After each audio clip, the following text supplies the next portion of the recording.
মৰমৰ ছাত্ৰ ছাত্ৰীসকল, তোমালোকৰ প্ৰিয় চেনেল ইংলিছ লাৰ্নিং আছামলৈ মই তোমালোকক স্বাগতম জনাই আজি মই তোমালোকৰ বাবে তোমালোকৰ অহা এইচএছ ফাইনেল এক্সামিনেশ্যনৰ প্ৰস্তুতি হকে এইচএছ ফাইনেল এক্সামিনেশ্যন 2022 আৰু প্ৰি ফাইনেল এক্সামিনেশ্যন 2025 কোশ্চিন পেপাৰখন আলোচনা কৰিম।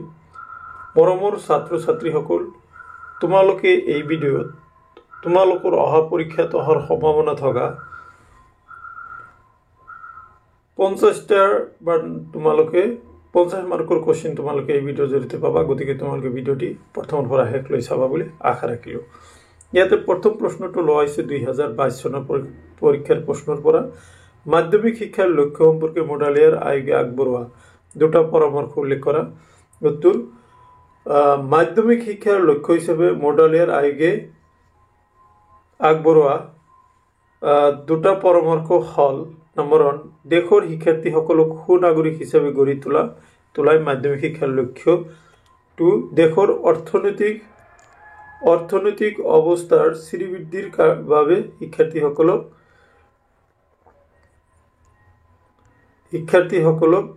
ব্যৱহাৰিক আৰু বৃত্তিমূলক শিক্ষা প্ৰদান কৰা। এতিয়া নেক্সট প্ৰশ্নটো তোমালোকক আলোচনা কৰিব বিচাৰিছো। নেক্সট প্ৰশ্নটো হ'ল, শিক্ষা আৰু উৎপাদনমুখিতা সম্পৰ্কে কোঠাৰী আয়োগে আগবঢ়োৱা দুটা পৰামৰ্শ উল্লেখ কৰা। শিক্ষা আৰু উৎপাদনমুখিতা সম্পৰ্কে কোঠাৰী আয়োগে আগবঢ়োৱা দুটা পৰামৰ্শ হ'ল, নম্বৰ 1, বিজ্ঞান ভিত্তিক শিক্ষা। আয়োগৰ মতে বিজ্ঞান প্ৰয়োগৰ মাজেৰে মুঠ উৎপাদন বৃদ্ধি কৰিব লাগে। বিজ্ঞান শিক্ষাই ব্যক্তিৰ সমস্যা সমাধানৰ ক্ষমতা আৰু অনুসন্ধানৰ প্ৰৱণতা জগাই তোলে।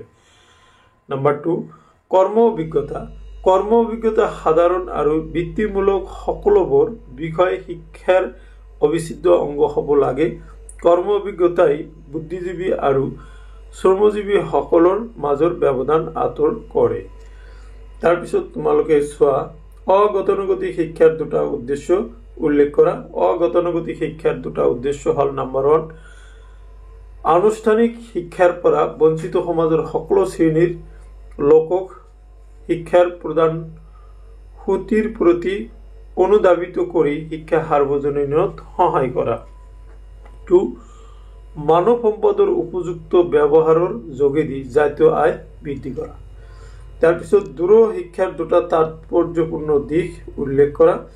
দূৰ শিক্ষাৰ দুটা তাৎপৰ্যপূৰ্ণ দিশ হ'ল, নম্বৰ 1, দূৰ শিক্ষা ব্যৱস্থাত শিক্ষক আৰু শিক্ষাৰ্থীয়ে প্ৰত্যক্ষভাৱে সম্পূৰ্ণ নথকাকৈ শিক্ষা প্ৰদান কৰা আৰু গ্ৰহণ কৰিব পাৰে।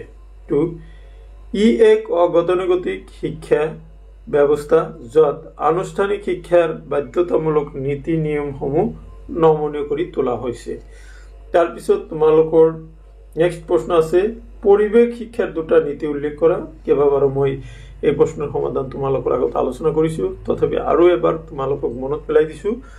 পৰিৱেশ শিক্ষাৰ দুটা নীতি হ'ল, নম্বৰ 1, পৰিৱেশৰ সকলো দিশ বিবেচনা কৰি পৰিৱেশ শিক্ষাৰ ব্যৱস্থা কৰা উচিত। 2, অভিজ্ঞতা আহৰণৰ ক্ষেত্ৰত পৰিৱেশ শিক্ষাই সৰলৰ পৰা জটিলতালৈ গতি কৰাত সহায় কৰে। নেক্সট, মূল্যবোধৰ শিক্ষা বুলিলে কি বুজা? মূল্যবোধ ভাৱ বিকশাই তুলিবৰ বাবে প্ৰস্তুত কৰা পাঠ্যক্ৰমৰ অধ্যয়নসূচী আৰু ক্ৰিয়া ব্যৱস্থাকেই মূল্যবোধ শিক্ষা বোলে। যি শিক্ষাই শিক্ষাৰ্থীৰ সহজ চৰিত্ৰ আৰু সুন্দৰ ব্যক্তিত্ব গঢ়ি তুলিব পাৰে তাকেই মূল্যবোধ শিক্ষা বোলে। এই শিক্ষাই আমাৰ মূল্যবোধসমূহৰ তাৎপৰ্য উপলব্ধি সহায় কৰে।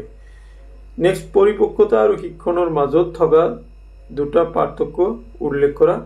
পৰিপক্কতা আৰু শিক্ষণৰ মাজত থকা দুটা পাৰ্থক্য হ'ল, নম্বৰ 1,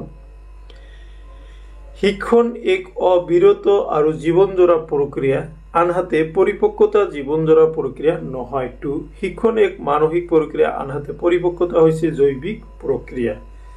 নেক্সট, বিস্মৃতিৰ দুটা মানসিক কাৰণ উল্লেখ কৰা। বিস্মৃতিৰ দুটা মানসিক কাৰণ হ'ল, আৱেগিক প্ৰতিৰোধ বহু সময়ত আবেগজনিত প্ৰতিৰোধে বিস্মৃতি সংঘটিত কৰে। 2. আগ্ৰহ আৰু মনোযোগৰ অভাৱ। বিষয়বস্তুৰ প্ৰতি মনোযোগ আৰু আগ্ৰহৰ অভাৱত আমি বহু কথাই পাহৰি যাওঁ। এজন ব্যক্তিৰ আগ্ৰহক প্ৰভাৱিত কৰিব পৰা দুটা উৎস বা উপাদানৰ নাম উল্লেখ কৰা। এজন ব্যক্তিৰ আগ্ৰহক প্ৰভাৱিত কৰিব পৰা দুটা উৎস বা উপাদান হ'ল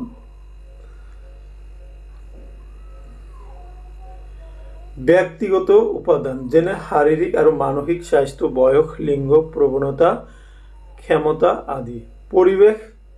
পৰিৱেশগত উপাদান, যেনে পৰিয়ালৰ আৰ্থসামাজিক অৱস্থা, প্ৰশিক্ষণ, সা-সুবিধা। নেক্সট, মানসিকভাৱে স্বাস্থ্যৱান লোক এজনৰ থাকিব লগা দুটা সামাজিক গুণ উল্লেখ কৰা। মানসিকভাৱে স্বাস্থ্যৱান লোক এজনৰ থাকিব লগা দুটা সামাজিক গুণ হ'ল সামৰ্থ্য, সচেতনতা। এজন মানসিক সুস্বাস্থ্যৱান ব্যক্তিয়ে নিজৰ সবলতা আৰু দুৰ্বলতা আদিৰ বিষয়ে ভালদৰে জানে। বি, বাস্তৱৰ লগত মুখামুখি। মানসিক স্বাস্থ্যৰ অধিকাৰী ব্যক্তিয়ে বাস্তৱতাক স্বীকাৰ কৰে আৰু মুখামুখি হয়। তেওঁ কাল্পনিক জগতৰ বিচৰণ নকৰে। বাৰম্বাৰতা বিভাজন তালিকাকৰণ প্ৰস্তুত কৰোঁতে তুমি মানি চলিব লগা যিকোনো দুটা স্তৰ উল্লেখ কৰা। বাৰম্বাৰতা বিভাজন তালিকা শ্ৰেণীকৰণ বা প্ৰস্তুত কৰোঁতে মানি চলিবলগীয়া যিকোনো দুটা স্তৰ হ'ল: এ, প্ৰাপ্ত মানাংকসমূহৰ পৰ্যবেক্ষণ কৰি সৰ্বোচ্চ আৰু সৰ্বনিম্ন মানাংক নিৰ্ণয় কৰা, প্ৰসাৰ নিৰ্ণয় কৰা। নেক্সট, তলত দিয়া তথ্যৰাশিৰ পৰা গড় আৰু মধ্যমা নিৰ্ণয় কৰা। 48, 45, 92, 56, 68, 85, 72, 74, 64, 90। আমি জানো গাণিতিক গড়ৰ সূত্ৰ হ'ল m=ex/n, তাৰমানে যিখিনি মুঠ ৰাশি বাই মুঠ ৰাশিৰ সংখ্যা। এইটো গোটেইখিনি মুঠ ৰাশিৰ সংখ্যা, যিটো 10 আছে 10ৰে হৰণ কৰিছোঁ আৰু গোটেইখিনি যোগ কৰিছোঁ, কৰিলে 694 হয়, বাই 10 = 609.4 হ'ব। মধ্যমা মানখিনি পোনপ্ৰথমতে আমি ঊৰ্ধ্বক্ৰমত সজাইছোঁ। ইয়াতে যেহেতু n = 10 হৈছে, গতিকে n + 1/2 এইটো হ'ব 11/2, 5.5তম ৰাশি। গতিকে মধ্যমা হ'ব 64 আৰু 72, এই দুটা ৰাশিৰ গড় হ'ব তোমাৰ 70, গতিকে মধ্যমা হ'ব 70। তাৰমানে এই দুটা তোমাৰ 68 আৰু 74 এই ৰাশি দুটাৰ গড়েই হ'ব তোমাৰ মধ্যমা। চ' এইখিনি আছিলে 2022 চনত অহা HS ফাইনেল এক্সামিনেশ্যন আৰু তাৰ কুৱেশ্যনৰ সমাধান। এতিয়া মই তোমালোকৰ আগত তিনিচুকীয়া জিলাত অনুষ্ঠিত কৰা প্ৰি ফাইনেল এক্সামিনেশ্যন 2024-25ৰ 2 মূল্যাংকৰ প্ৰশ্নসমূহ আলোচনা কৰিম। মৰমৰ ছাত্ৰ ছাত্ৰীসকল, এতিয়া মই তোমালোকৰ আগত তিনিচুকীয়া জিলাত অনুষ্ঠিত কৰা প্ৰি ফাইনেল এক্সামিনেশ্যন 2025ৰ এডুকেশ্যনৰ কুৱেশ্যন পেপাৰখনৰ 2 মূল্যাংকৰ প্ৰশ্নসমূহ আলোচনা কৰিম। তোমালোকে কুৱেশ্যন পেপাৰখন অলৰেডি মই আপলোড কৰিছোঁ, তথাপি তোমালোকে 2 মূল্যাংকৰ প্ৰশ্নসমূহ চাই যোৱা। ইয়াতে প্ৰথম প্ৰশ্নটো আছিলে কি, চোৱা, ECCE কি, মূল্যবোধ শিক্ষা কি, পৰিৱেশ শিক্ষাৰ দুটা বৈশিষ্ট্য, মহিলা সবলীকৰণ কি, স্মৃতি কি, মনোযোগ কি, মধ্যমা কি। তাৰপিছত দিছিলে মানসিক স্বাস্থ্য কি, কৰ্ম অভিজ্ঞতা কি, দণ্ডচিত্ৰ কি, বিদ্যালয় শিক্ষাৰ্থীৰ মানসিক স্বাস্থ্য সুস্থ ৰখাৰ দুটা উপায়, OBB কি, মনোযোগৰ দুটা বৈশিষ্ট্য উল্লেখ কৰা, পৰিৱেশ শিক্ষাৰ দুটা নীতি, তলত দিয়া ৰাশিৰ গড় আৰু আগ্ৰহৰ দুটা উৎস। এতিয়া মই তোমালোকৰ আগত আনচাৰখিনি আলোচনা কৰিম। তোমালোকে চোৱা, ECCE মানে কি, মই আৰু মাতি নাযাওঁ, তোমালোকে স্ক্ৰীনশ্বট মাৰি ল'বা। তাৰপিছত মূল্যবোধ শিক্ষা বুলি লিখি বুজা, তোমালোকে চাই যোৱা।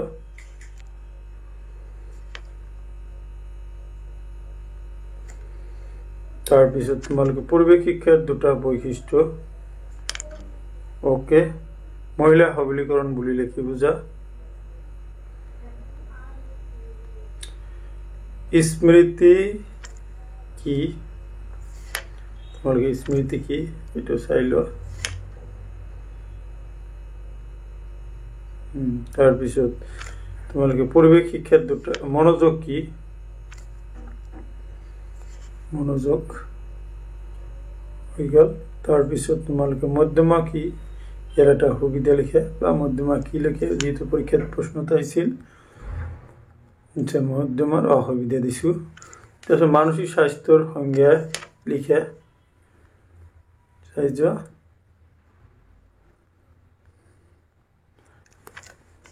তাৰপিছত কৰ্ম অভিজ্ঞতা কি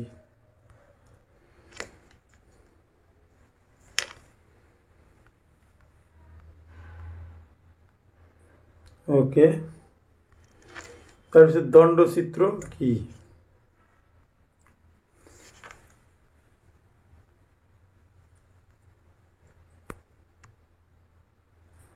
ওকে দণ্ডচিত্ৰ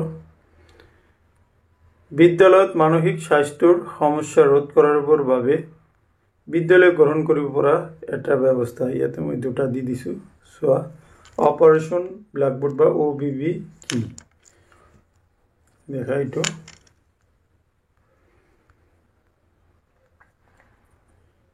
ওকে নেক্সট আসলে মনোযোগৰ দুটা বৈশিষ্ট্য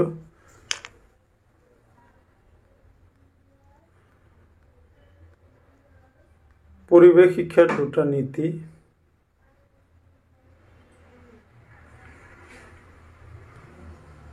এজন ব্যক্তিৰ আগ্ৰহক প্ৰভাৱিত কৰিব পৰা দুটা উৎস